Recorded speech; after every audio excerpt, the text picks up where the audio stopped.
저 서류 위조입니다. 서울중앙지방법원 민사 12부 2025년 10월 27일 오전 10시 법정 한복판이 순식간에 얼어붙었다. 100명이 넘는 방청객들의 숨소리마저 멈췄다. 법정 정적을 가른 것은 원고석의 선한 노부인이었다.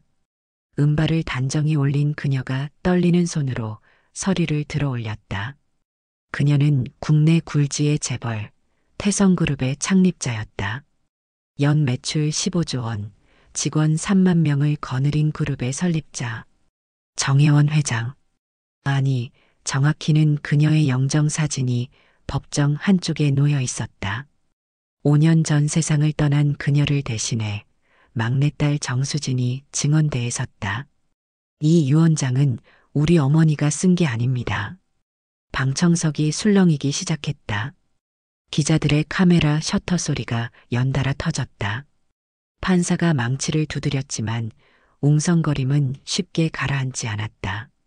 모든 시선이 피고석으로 쏠렸다. 거기엔 한 여자가 앉아 있었다. 명품 검은색 정장에 진주 목걸이를 한 그녀는 창백해진 얼굴로 고개를 떨구고 있었다. 정미라, 38세, 태성그룹 부회장이자 정혜원 회장의 친딸이었다. 판사님, 미라의 변호인이 벌떡 일어섰다. 이건 명백한 모함입니다.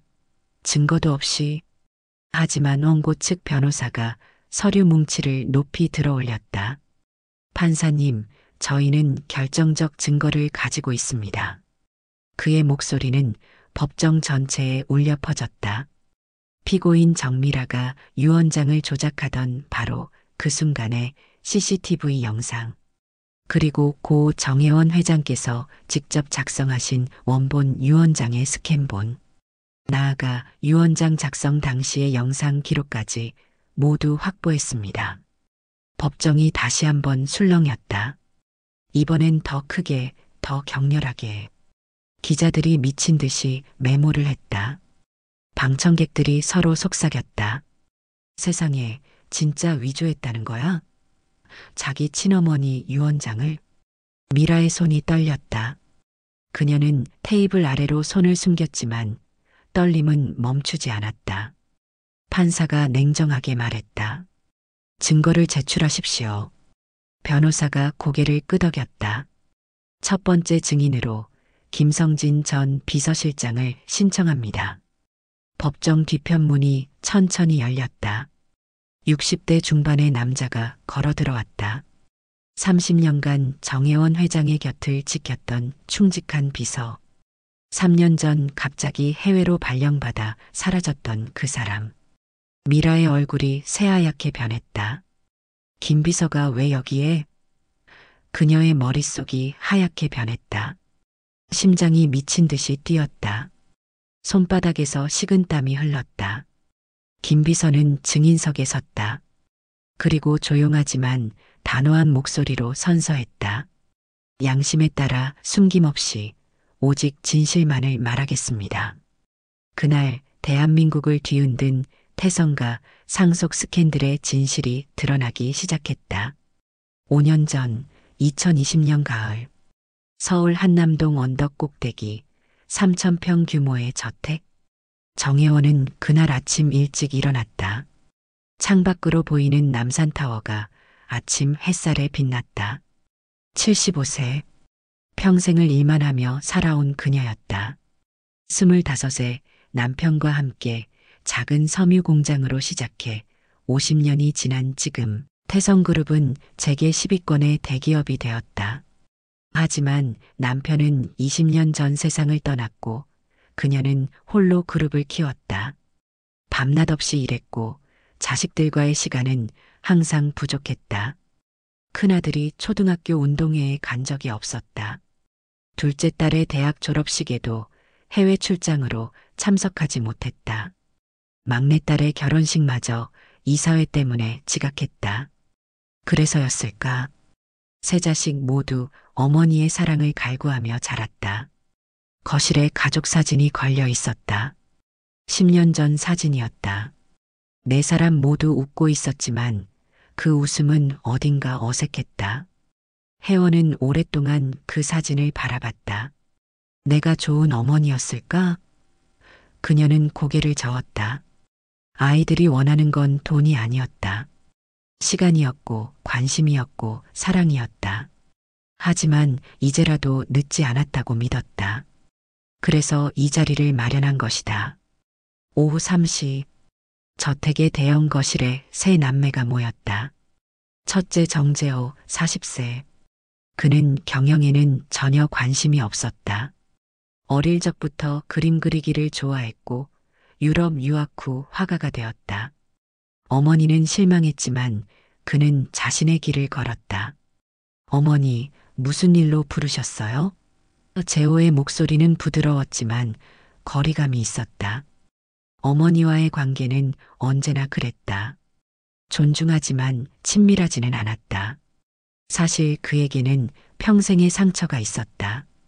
초등학교 3학년 때 그림 대회에서 대상을 받았다. 집에 돌아와 어머니께 자랑하려 했지만 어머니는 회사에 계셨다.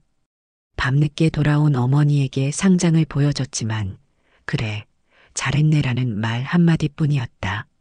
그날 이후 재호는 어머니께 기대하지 않기로 했다. 둘째 정미라 35세. 그녀는 정반대였다. 서울대 경영학과를 수석 졸업하고 하버드 MBA까지 마쳤다. 어머니의 뒤를 이어 그룹을 키우겠다는 일념으로 살았다. 어머니, 저 이따가 회의가 있어서요. 빨리 말씀해 주세요. 미라의 목소리는 날카로웠다.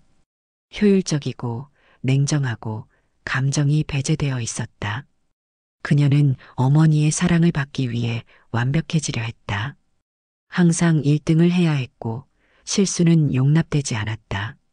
하지만 아무리 노력해도 어머니는 칭찬에 인색했다. 그 정도는 당연한 거 아니냐. 더 잘할 수 있을 텐데. 그래서 미라는 더 차갑게 변했다. 사랑받기 위해 감정을 죽였고 인정받기 위해 기계처럼 일했다. 혜원은 그런 딸이 안쓰러웠다. 얘는 왜 이렇게 각박하게 자랐을까? 하지만 혜원은 그 이유가 자신에게 있다는 걸 인정하고 싶지 않았다. 막내 정수진 32세. 그녀는 사회복지학을 전공했다. 그룹 경영 대신 재단을 만들어 소외된 이웃을 도왔다. 조용하고 따뜻하고 욕심이 없었다. 엄마, 편하게 말씀하세요.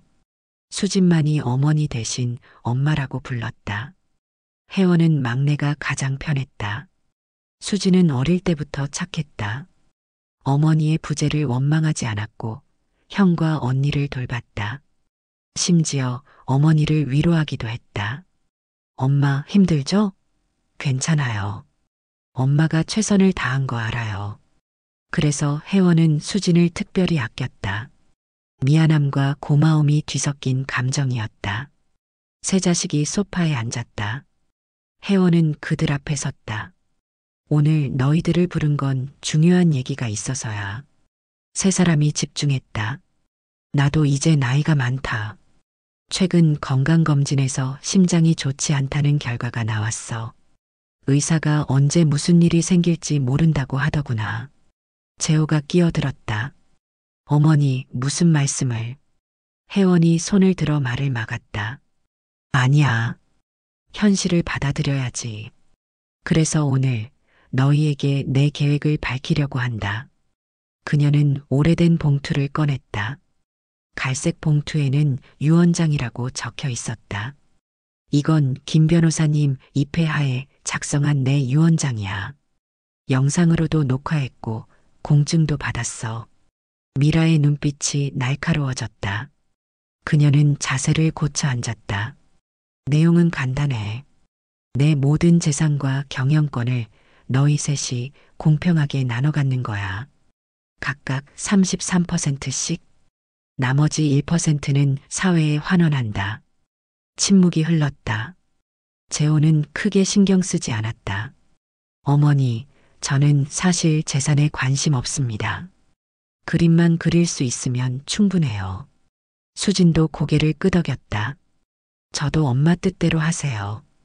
재단 일만 계속할 수 있으면 돼요. 하지만 미라는 달랐다. 그녀의 얼굴에 어두운 그림자가 스쳤다. 공평하게 33%씩? 그녀의 머릿속이 빠르게 돌아갔다. 10년간 그룹을 위해 헌신했다.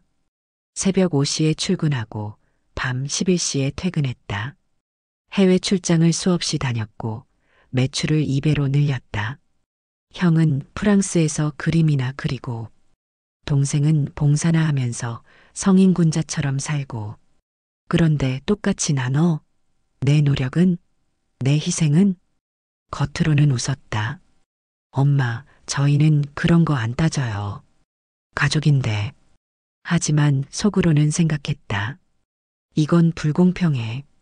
절대로 받아들일 수 없어. 혜원은 딸의 눈빛을 보지 못했다. 아니, 보고 싶지 않았는지도 몰랐다. 그리고 한 가지 더. 혜원이 말을 이었다. 너희 셋, 부디 서로 사랑하며 살아라.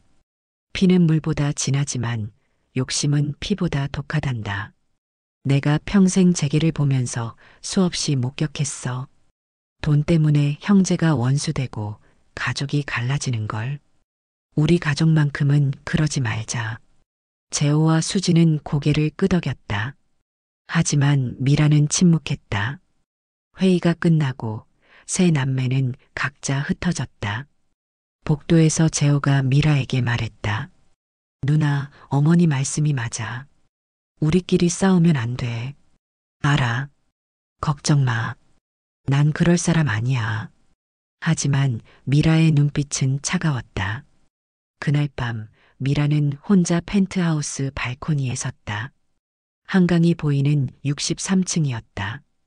차가운 바람이 불어왔다. 서울 야경이 한눈에 내려다 보였다. 수만 개의 불빛이 반짝였다.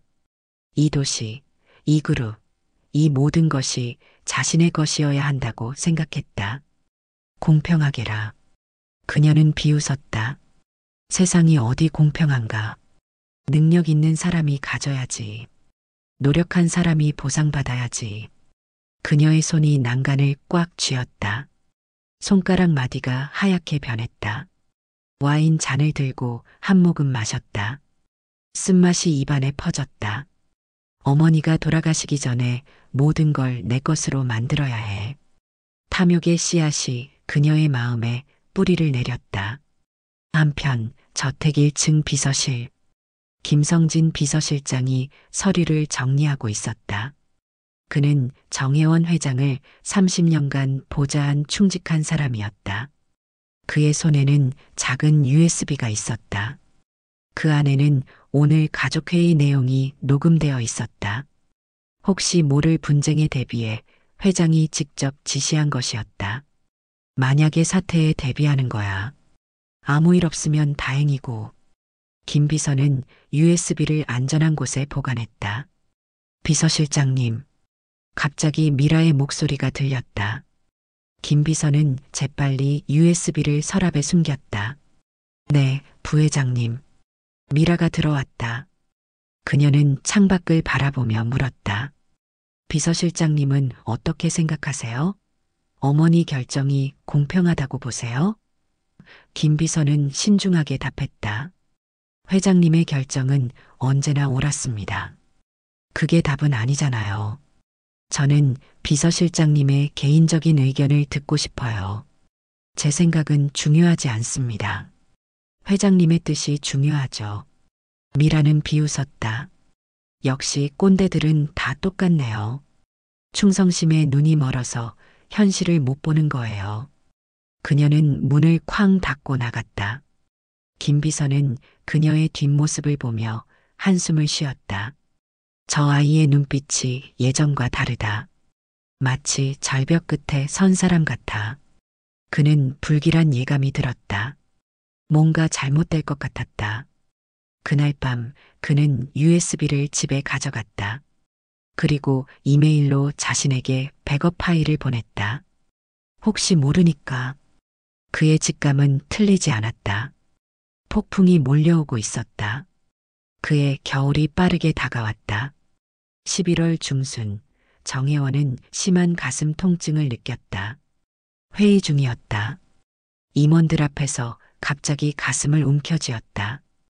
회장님, 구급차가 왔고 삼성서울병원 응급실로 실려갔다. 진단 결과는 협심증 악화였다. 회장님, 심장 상태가 좋지 않습니다. 당분간 입원 치료가 필요합니다. VIP 병동 특실. 혜원은 침대에 누워 천장을 바라봤다. 죽음이 가까이 온 것 같았다. 세 자식이 병실로 찾아왔다. 재호는 파리에서 급히 귀국했다. 어머니, 괜찮으세요? 수지는 눈물을 흘렸다. 엄마, 무리하지 마세요. 미라는 침착하게 말했다. 어머니, 제가 병원 일정 다 조율하겠습니다. 주치의도 국내 최고로 모셔올게요. 혜원은 미라의 손을 잡았다. 고맙구나. 역시 내가 제일 든든해. 미라는 미소를 지었다. 하지만 그 미소 뒤에 계산이 숨어 있었다. 그날 밤 미라는 병원 원장을 따로 만났다. 원장님, 어머니 주치의를 바꾸고 싶어요. 하지만 지금 담당 교수님이 최고 실력자인데요.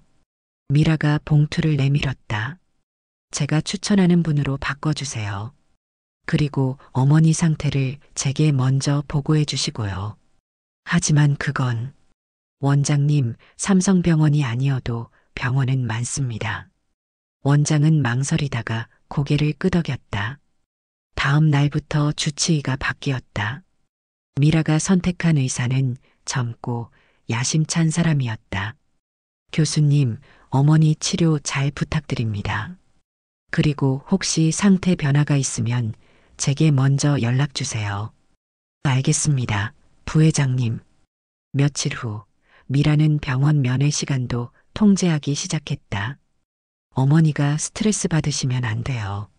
면회는 제가 조율하겠습니다. 재호가 병원에 왔을 때도 면회가 거부됐다. 죄송합니다. 회장님께서 휴식 중이십니다.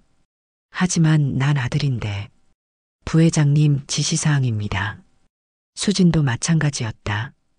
언니, 왜 이러는 거예요? 엄마 건강 생각해서야. 너무 많은 사람이 드나들면 피곤하시잖아. 하지만 진짜 이유는 달랐다. 미라는 어머니를 고립시키고 있었다. 동시에 미라는 어머니의 법률 대리인도 바꿨다. 30년간 혜원을 보좌했던 김 변호사에게 전화했다. 변호사님, 그동안 고생 많으셨어요. 이제 편히 쉬세요. 무슨 말씀이십니까? 어머니 상태가 안 좋으셔서 법률 업무를 젊은 분한테 맡기기로 했어요. 하지만 제가 계속 결정됐습니다. 새로운 변호사는 미라의 대학 동기였다. 민수야, 내가 어머니 법률 대리인 맡아줘. 그래. 근데 괜찮은 거야? 아무 문제 없어. 공식 위임장 처리할게. 미라는 위임장도 위조했다. 어머니 서명을 흉내내는 건 어릴 때부터 해왔던 일이었다. 모든 준비가 착착 진행됐다. 김성진 비서는 이상함을 느꼈다. 부회장님, 회장님 면회를 제가 못하는 이유가 뭡니까? 비서실장님도 나이가 있으시잖아요. 감기라도 옮으시면 큰일이에요. 하지만 김 비서는 알고 있었다.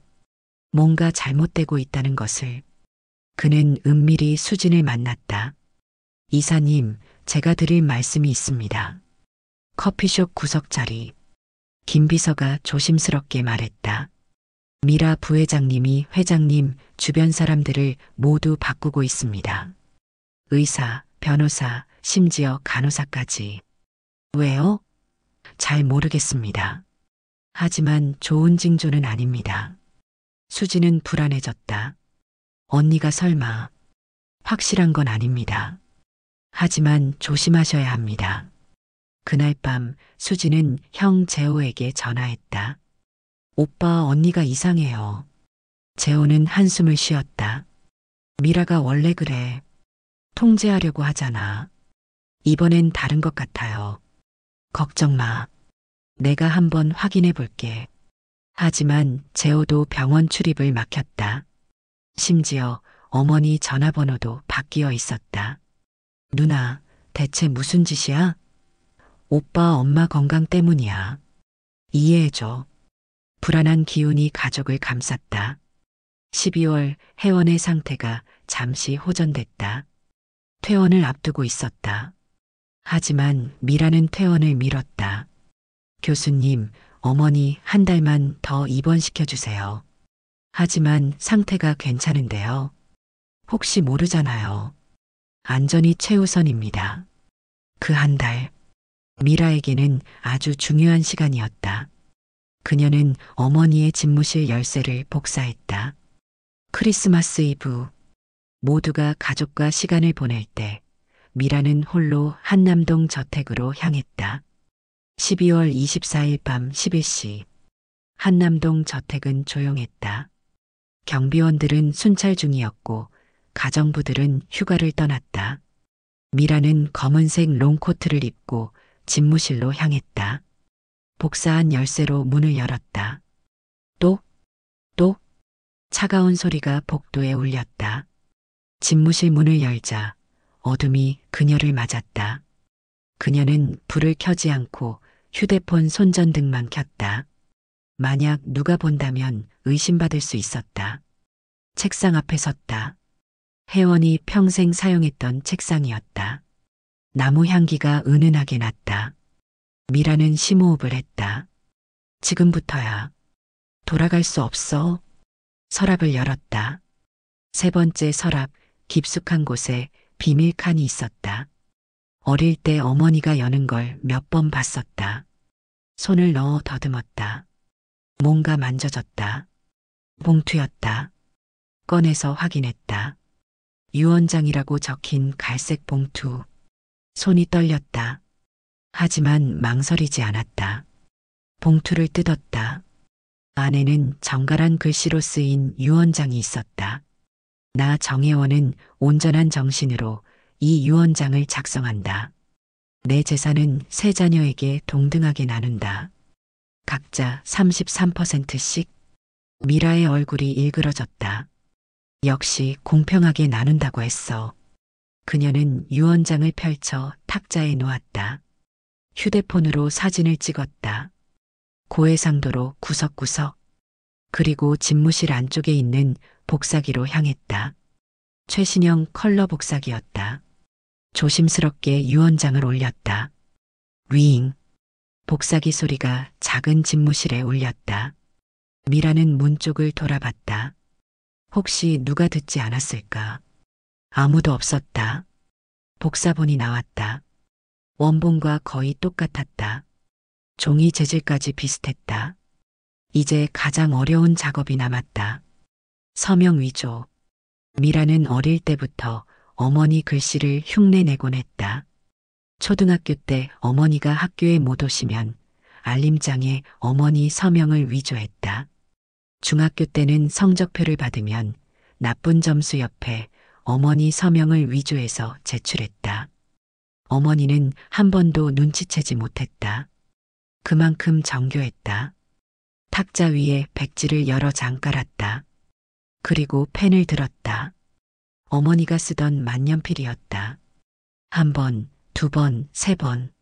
정혜원이라는 서명을 연습했다. 10번째 시도. 완벽했다. 각도, 필압, 속도까지 똑같았다. 복사본 유언장을 꺼냈다. 그리고 내용을 수정했다. 내 재산의 90%를 정미라에게, 5%를 정재호에게, 5%를 정수진에게. 수정액으로 원래 내용을 지우고 새로운 내용을 깔끔하게 적었다. 그리고 서명란에 어머니 이름을 적었다. 손이 떨렸지만 글씨는 흔들리지 않았다. 정혜원 완성됐다. 미라는 원본과 위조본을 나란히 놓고 비교했다. 육안으로는 구별이 거의 불가능했다.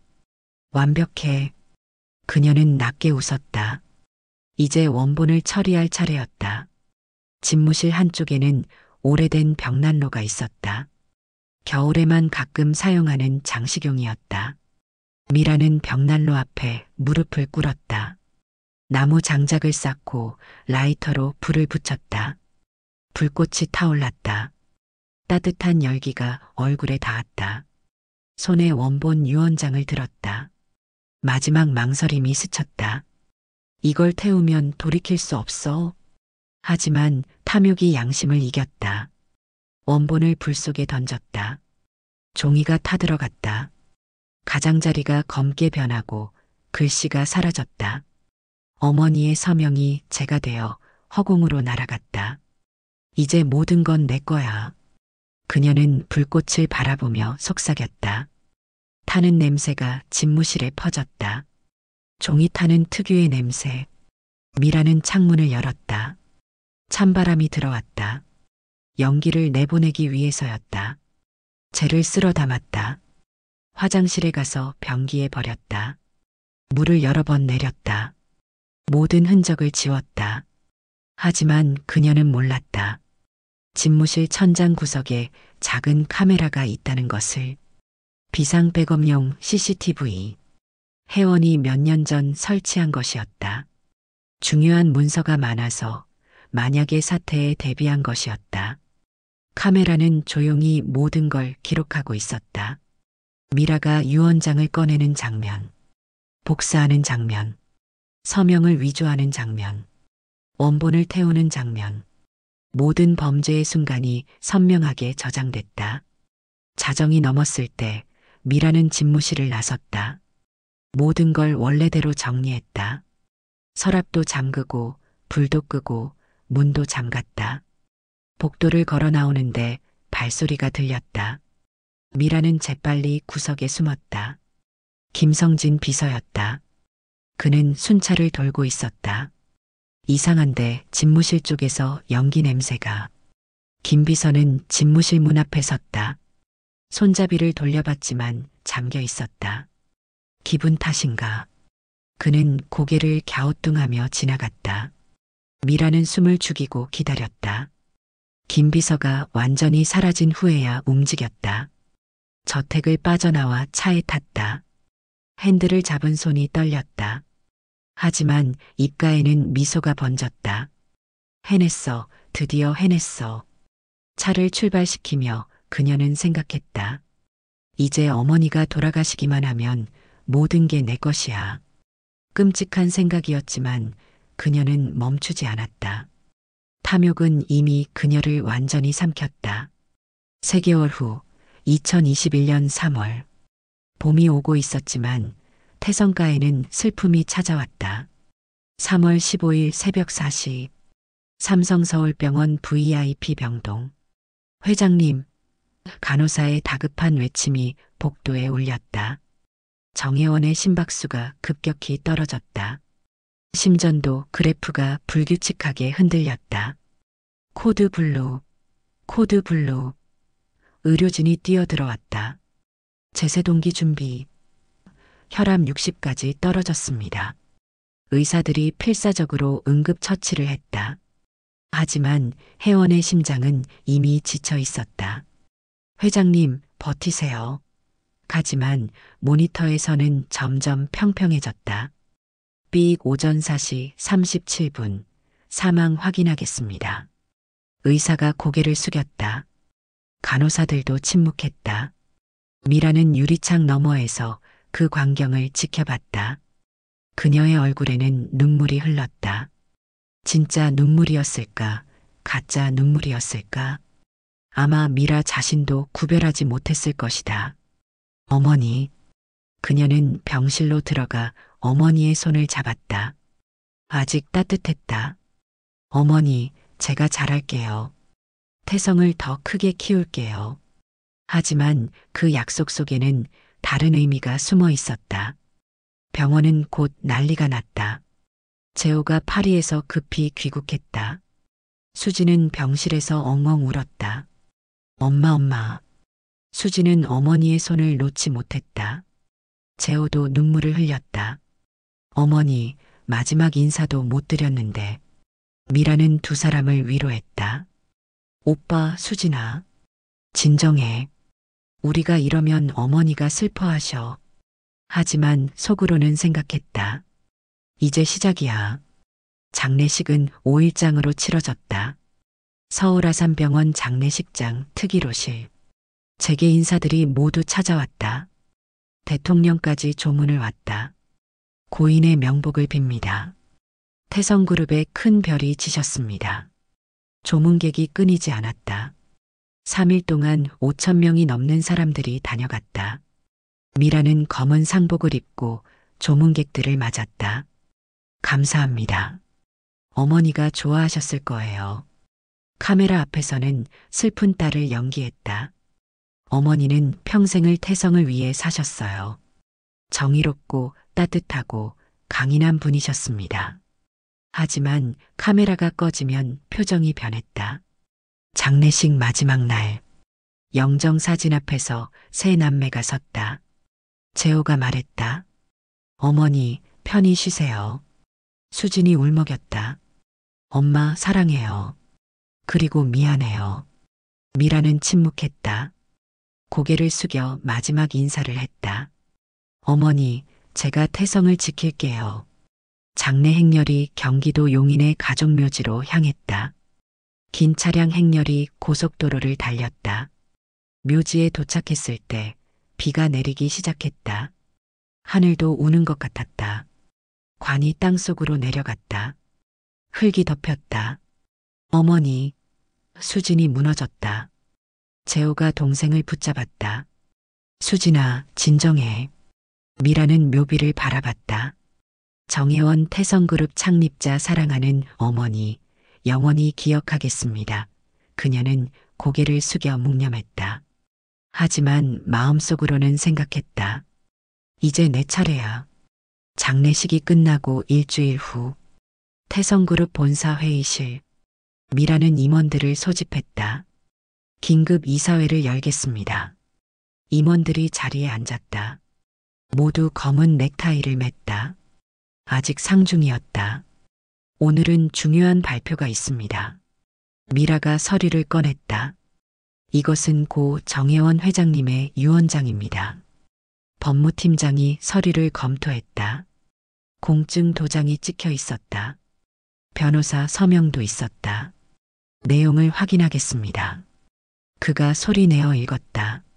나 정혜원은 온전한 정신으로 이 유언장을 작성한다. 내 모든 재산을 다음과 같이 분배한다. 정미라에게 90%, 정재호에게 5%, 정수진에게 5%. 회의실이 술렁였다. 90%를요? 그게 사실입니까? 미라는 담담하게 말했다. 네, 어머니의 뜻입니다. 그때 회의실 문이 벌컥 열렸다. 재호와 수진이 들어왔다. 잠깐. 재호의 목소리가 떨렸다. 이게 무슨 소리야? 90%? 미라는 침착하게 답했다. 오빠, 이건 어머니가 결정하신 거야. 수진이 서류를 낚아챘다. 이럴 리 없어. 엄마가 그럴 뿐이 아니야. 명백하게 33%씩 나누신다고 하셨어. 수진아, 사람은 마음이 바뀔 수 있어. 언니, 정말 이게 진짜야? 미라는 냉정하게 대답했다. 공증된 서류야. 의심하는 거야? 재호가 소리쳤다. 이건 이상해. 어머니는 공평하게 나누겠다고 하셨어. 내가 직접 들었어. 그건 초안이었어, 오빠. 어머니가 나중에 마음을 바꾸신 거야. 거짓말이야. 미라가 책상을 탁 쳤다. 그럼 증거를 대봐. 없잖아. 침묵이 흘렀다. 재호와 수지는 할 말이 없었다. 어머니의 원본 유언장은 본 적이 없었다. 그날 회의에서 내용을 들었을 뿐이었다. 미라는 승리의 미소를 지었다. 이사회 의결에 붙이겠습니다. 정혜원 회장의 유언장에 따라 경영권을 재편하는 것에 찬성하시는 분? 임원들이 손을 들었다. 그들은 미라의 편이었다. 가결되었습니다. 그날 태성가의 균형은 완전히 무너졌다. 미라는 본사 회장실로 들어갔다. 어머니가 평생 사용했던 방이었다. 책상에 앉았다. 어머니의 의자는 편안했다. 창밖으로 서울 시내가 내려다 보였다. 이 모든 게 이제 그녀의 것이었다. 어머니, 제가 해냈어요. 그녀는 낮게 웃었다. 하지만 그녀는 몰랐다. 김성진 비서가 복도 끝에서 모든 걸 지켜보고 있었다는 것을.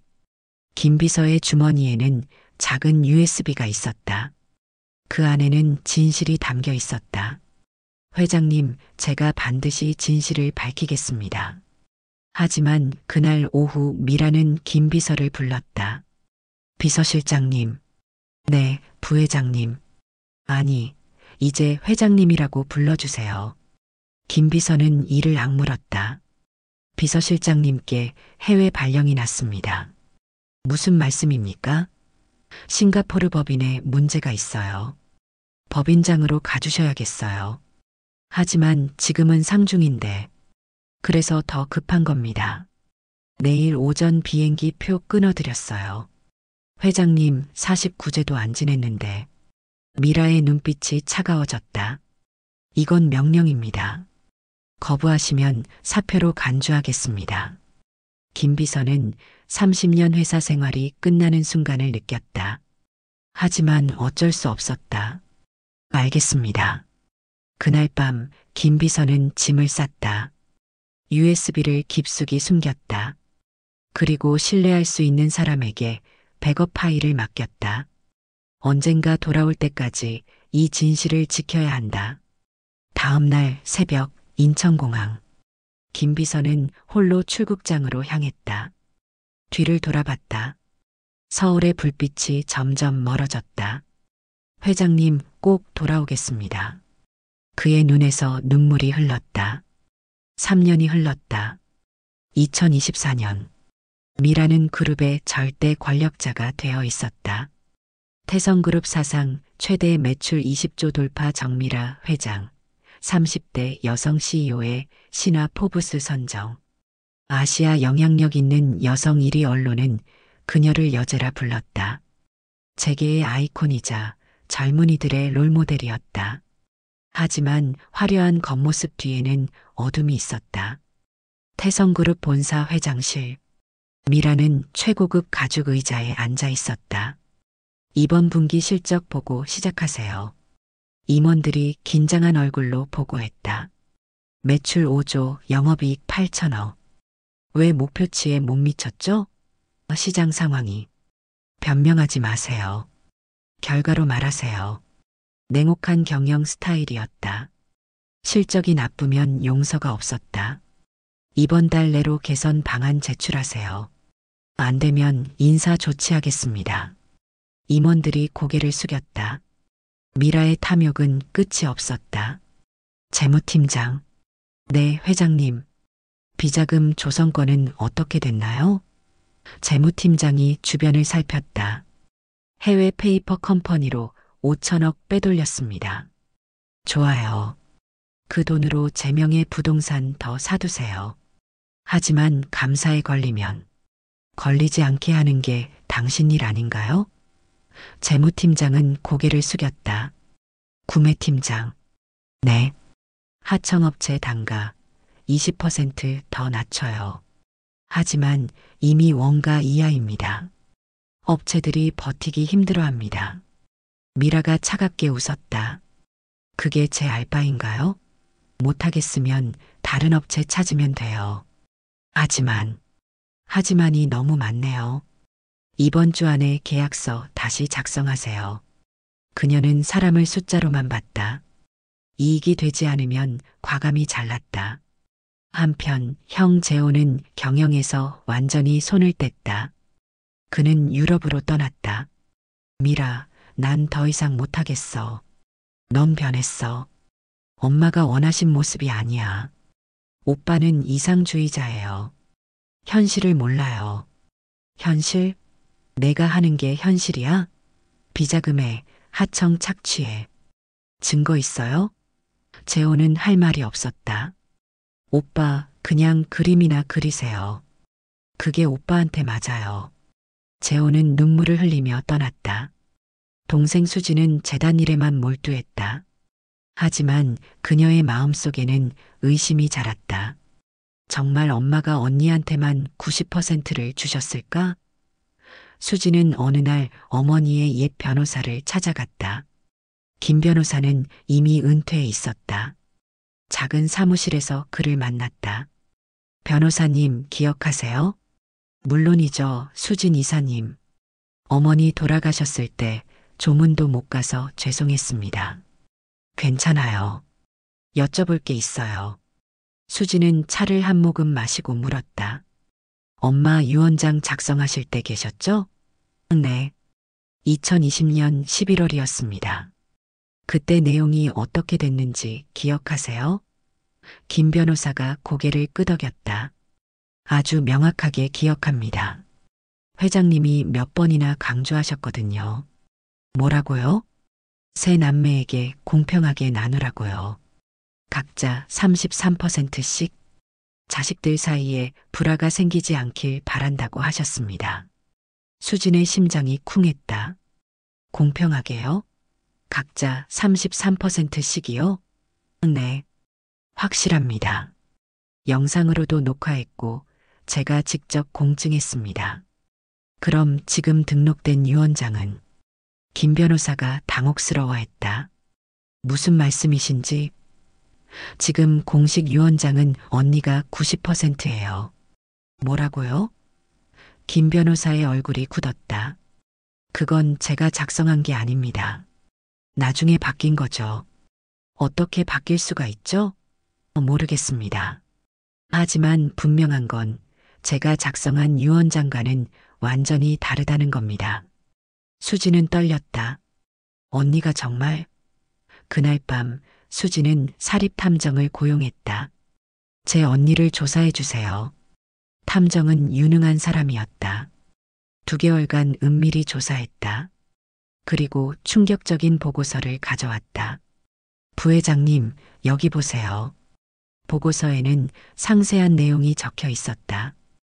2020년 12월 정미라 부회장이 어머니 주변 인물 교체, 주치의, 변호사, 간호사 모두 그녀의 측근으로 교체. 2021년 1월 유언장 제작성 의혹. 2021년 3월 장례식 직후 김성진 비서실장 강제 해외 발령. 하지만 직접적인 증거는 없습니다. 그럼 어떻게 해요? 한 가지 단서가 있습니다. 탐정이 사진을 꺼냈다. 김성진 전 비서실장.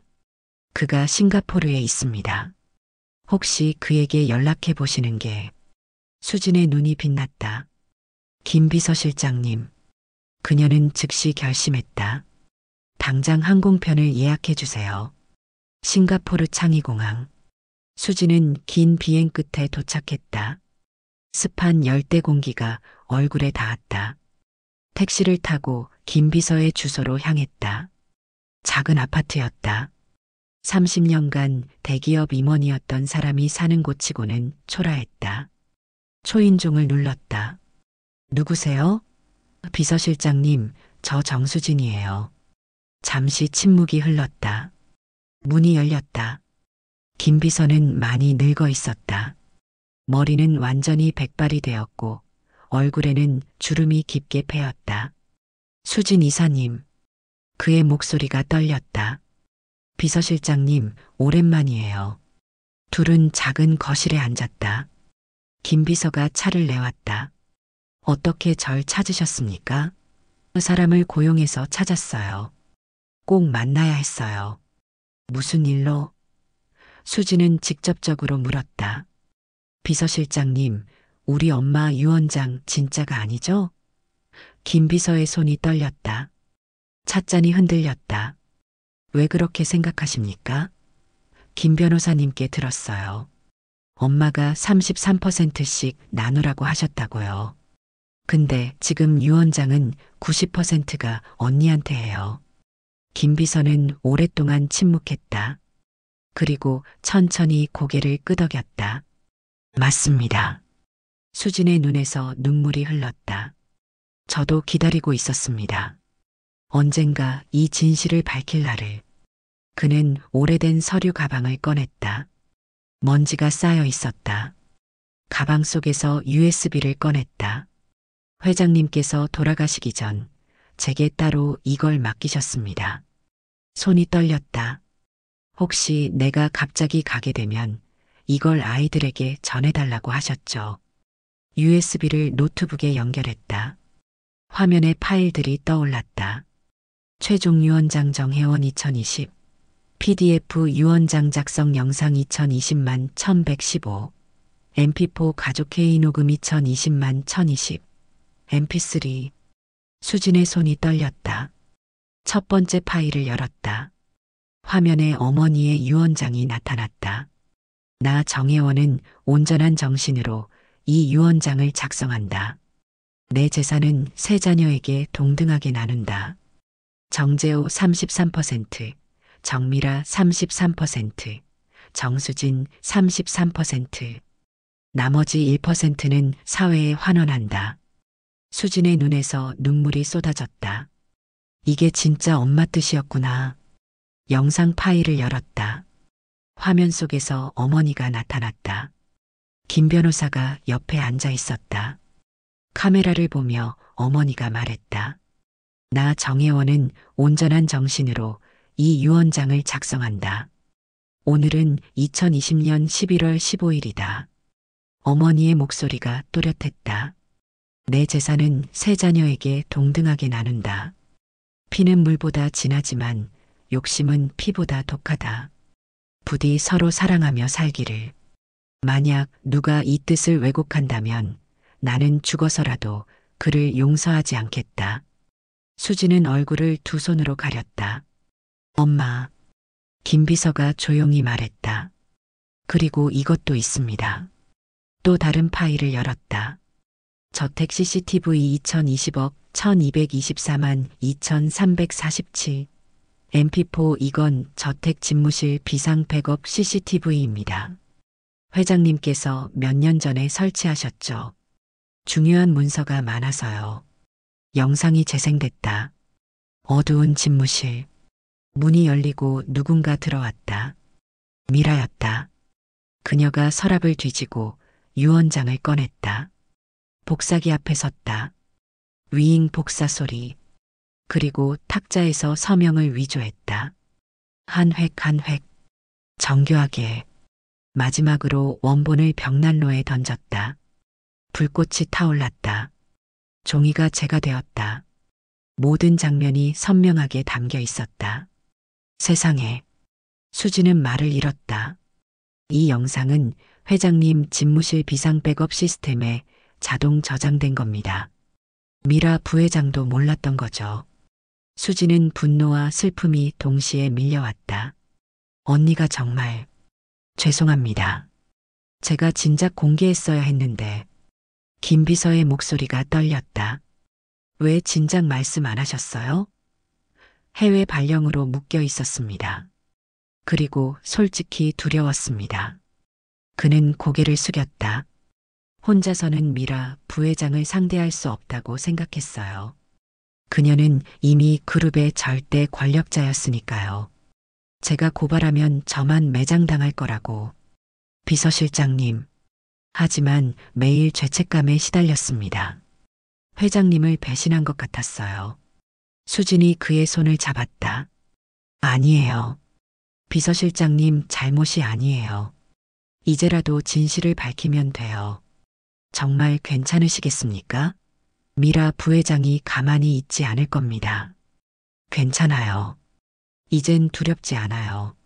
수지는 결심했다. 오빠한테도 보여드려야 해요. 그날 밤 수지는 유럽에 있는 형 재호에게 화상 통화를 걸었다. 오빠. 수진아, 무슨 일이야? 얼굴이 왜 그래? 오빠, 이거 봐. 화면을 통해 영상을 보여줬다. CCTV 영상이 재생됐다. 미라가 유언장을 위조하는 장면. 재호의 얼굴이 굳었다. 이게 대체 언니가 엄마 유언장을 조작했어요. 미라가 정말? 재호는 믿을 수 없다는 표정이었다. 오빠, 우리 엄마를 위해 싸워야 해요. 알았어. 내일 당장 귀국한다. 다음 날 재호는 급히 한국으로 돌아왔다. 3년 만에 귀국이었다. 세 사람은 서울 최고의 법률사무소를 찾아갔다. 정인득 법률사무소 변호사는 증거를 꼼꼼히 검토했다. 원본 유언장 스캔본, 작성 영상, CCTV 영상. 이 정도 증거면 충분합니다. 정말요? 네. 명백한 문서 위조와 사기입니다. 상속 무효 소송과 형사 고발을 동시에 진행하죠. 시간이 얼마나 걸릴까요? 빠르면 6개월, 길면 1년입니다. 수진이 물었다. 승소 가능성은요? 변호사가 자신 있게 답했다. 거의 100%입니다. 이 정도 증거면 변호사 입장에서 질 수가 없어요. 그럼 바로 시작해 주세요. 알겠습니다. 소장이 작성됐다. 원고 정재호, 정수진. 피고 정미라. 소송 사유 유언장 위조 및 상속 무효. 서울중앙지방법원에 소장이 접수됐다. 미라에게 소장이 송달된 날. 그녀는 회장실에서 서류를 받았다. 봉투를 뜯는 순간 얼굴이 창백해졌다. 유언장 위조 및 상속 무효 청구 소송. 뭐야 이게. 그녀의 손이 떨렸다. 법무팀장을 급히 불렀다. 이게 대체 무슨 일입니까? 회장님, 정재호 씨와 정수진 씨가 소송을 제기했습니다. 무슨 근거로? 유언장 위조 혐의입니다. 미라의 심장이 쿵쾅거렸다. 증거가 있대요? CCTV 영상과 원본 유언장 스캔본이라고 합니다. CCTV? 그게 어디서? 그녀의 머릿속이 하얗게 변했다. 설마 저택 집무실에? 그날 밤 미라는 혼자 회장실에 남았다. 창밖의 야경이 흐릿하게 보였다. 어떻게 된 거야? 그녀는 무너지기 시작했다. 2025년 10월 27일 서울중앙지방법원 민사 12부 첫 재판이 열렸다. 법정은 사람들로 가득 찼다. 기자만 50명이 넘었다. 재계 관계자들도 방청석을 채웠다. 태성그룹 상속 스캔들 연일 헤드라인을 장식한 사건이었다. 오전 10시 판사가 입장했다. 모두 일어서 주십시오. 재판장이 시작됐다. 원고석에는 재호와 수진이 앉았다.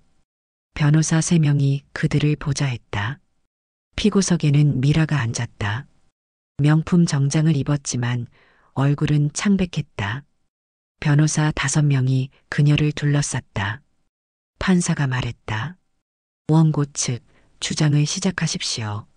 원고 측 변호사가 일어섰다.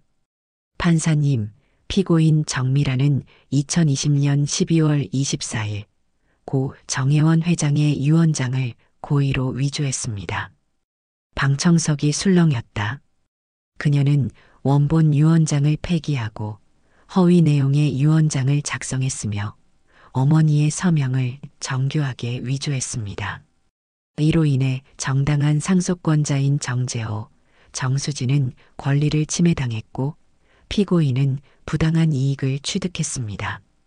미라의 변호인이 벌떡 일어섰다. 이에 있습니다. 증거가 없는 주장입니다. 증거가 있습니다. 원고 측 변호사가 서류를 제출했다. 첫 번째 증거. 2020년 11월 15일 작성된 원본 유언장의 스캔본입니다. 김성진 전 비서실장이 보관하고 있었습니다. 대형 스크린에 유언장이 떠올랐다. 내 재산은 세 자녀에게 동등하게 나눈다. 각자 33%씩. 사람들이 웅성거렸다. 두 번째 증거. 유언장 작성 당시의 영상 기록입니다. 화면이 켜졌다.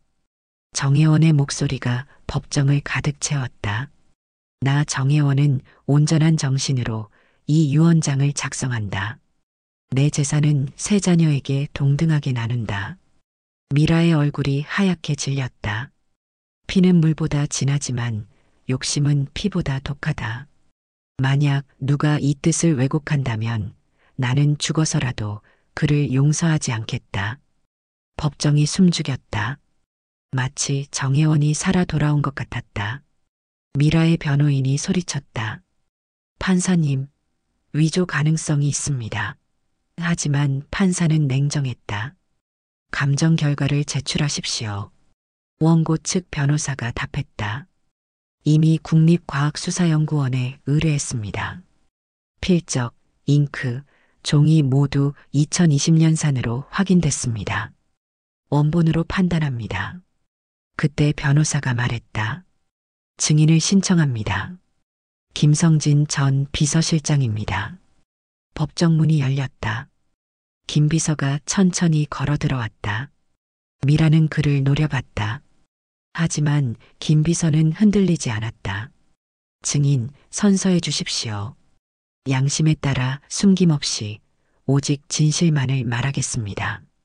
변호사가 물었다.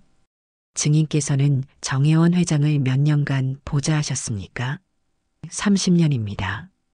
유언장 작성 현장에 계셨습니까? 네. 2020년 11월 15일 회장님께서 김 변호사님과 함께 유언장을 작성하실 때 저도 참관인으로 입회했습니다. 내용이 어땠습니까? 세 남매에게 각각 33%씩 공평하게 나누라고 하셨습니다. 방청석이 술렁였다. 그런데 피고인이 제출한 유언장은 90%를 자신에게 배분하도록 되어 있습니다. 어떻게 설명하시겠습니까? 조작된 겁니다. 미라가 벌떡 일어섰다. 거짓말이야. 판사가 망치를 두드렸다. 피고인, 조용히 하십시오. 변호사가 계속 물었다. 증거가 있습니까? 네. 김 비서가 USB를 꺼냈다. 이 안에 결정적 증거가 있습니다. 무엇입니까? 저택 집무실 비상 백업 CCTV입니다. 회장님께서 몇 년 전 설치하신 겁니다. 미라의 얼굴이 완전히 하얗게 변했다. 재생해 주십시오. 대형 스크린에 영상이 재생됐다. 어두운 집무실. 미라가 들어왔다. 서랍을 뒤지고 유언장을 꺼냈다. 복사기로 향했다. 위잉 소리. 그리고 탁자에서 서명을 위조했다. 한 획 한 획. 정교하게. 마지막으로 원본을 벽난로에 던졌다. 불꽃이 타올랐다. 모든 장면이 HD 화질로 선명하게 담겨 있었다. 법정이 충격에 휩싸였다. 기자들이 미친 듯이 메모를 했다. 방청객들이 서로 속삭였다. 세상에 진짜였어. 자기 친어머니를. 미라는 의자에 주저앉았다. 손이 떨렸다. 숨이 막혔다. 검사가 증거를 제시했다. 판사님, 피고인이 제출한 유언장에서 지문이 검출되었습니다. 어떤 지문입니까? 원본 유언장 소각 당시 묻은 것으로 추정됩니다. 제 성분과 함께 검출됐습니다. 그리고 필적 감정 결과 피고인 제출 유언장의 서명은 고의로 위조된 것으로 판명되었습니다. 판사가 물었다. 피고인 할 말 있습니까? 미라는 침묵했다. 변호인이 속삭였다. 회장님 부인하세요. 하지만 미라는 더 이상 버틸 수 없었다. 모든 증거가 완벽했다. CCTV, 지문, 필적 감정. 그녀는 무너졌다. 맞아요. 법정이 조용해졌다. 제가 했어요. 기자들이 일제히 카메라를 들었다. 플래시가 터졌다. 그게 다 내 것이어야 했어. 그녀의 목소리가 떨렸다. 평생 엄마의 그늘에 있었어. 형도 동생도 다 사랑받았는데 나만. 난 항상 2등이었어. 완벽해야 했고 강해야 했고 눈물이 흘러내렸다. 그런데 공평하게 나누라고? 내가 이 그룹을 키웠는데 내가 밤낮 없이 일했는데 그녀는 울부짖었다. 난 인정받고 싶었어요. 사랑받고 싶었어요. 법정이 숨죽였다. 수진이 눈물을 흘렸다.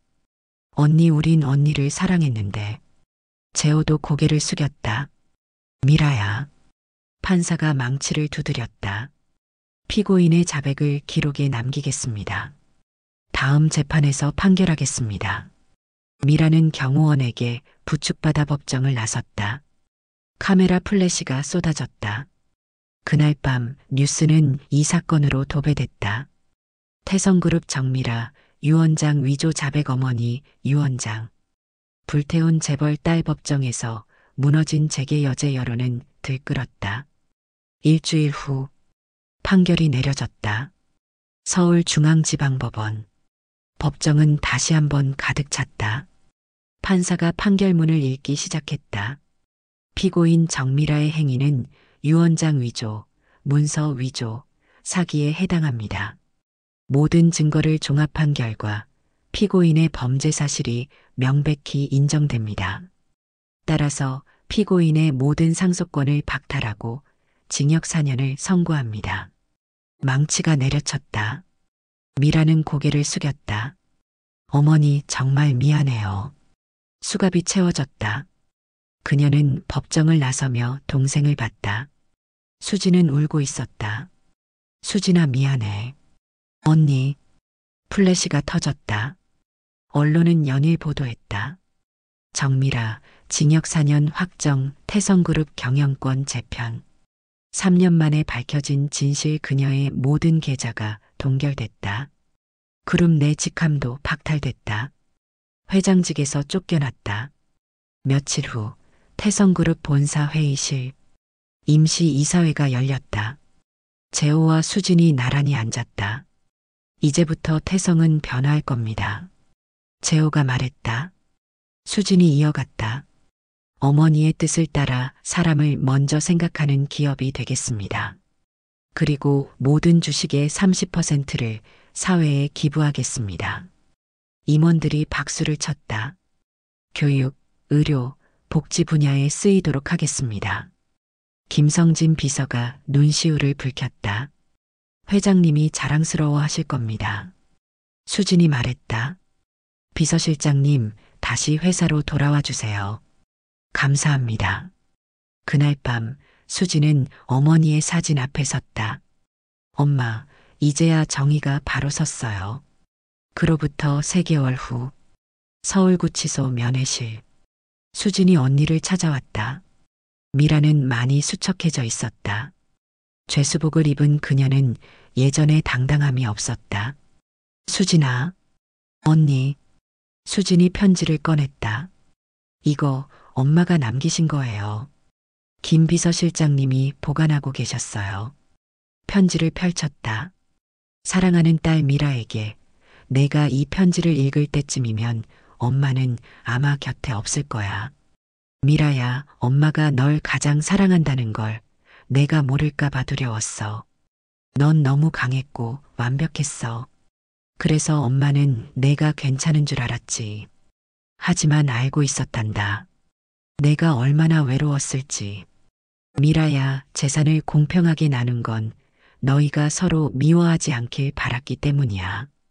엄마가 가장 후회하는 건 너에게 충분히 사랑한다고 말하지 못한 거야. 진정한 상속은 돈이 아니라 사랑이란 걸 알아주렴. 엄마는 항상 널 믿어. 내가 다시 일어설 거라고. 엄마가. 미라는 편지를 읽으며 울었다. 엄마. 수진이 손을 잡았다. 언니, 우리 기다릴게. 다시 시작할 수 있어. 난 용서받을 자격이 없어. 엄마는 이미 용서하셨을 거예요. 미라는 동생을 꼭 안았다. 두 자매는 한참을 울었다. 돈으로는 유언장을 바꿀 수 있었지만 진실은 바꿀 수 없었다. 탐욕은 모든 것을 가져갔지만 용서는 모든 것을 되돌려줬다. 진정한 상속은 재산이 아니라 부모의 사랑이었다. 그리고 그 사랑은 끝까지 자식들을 지켰다.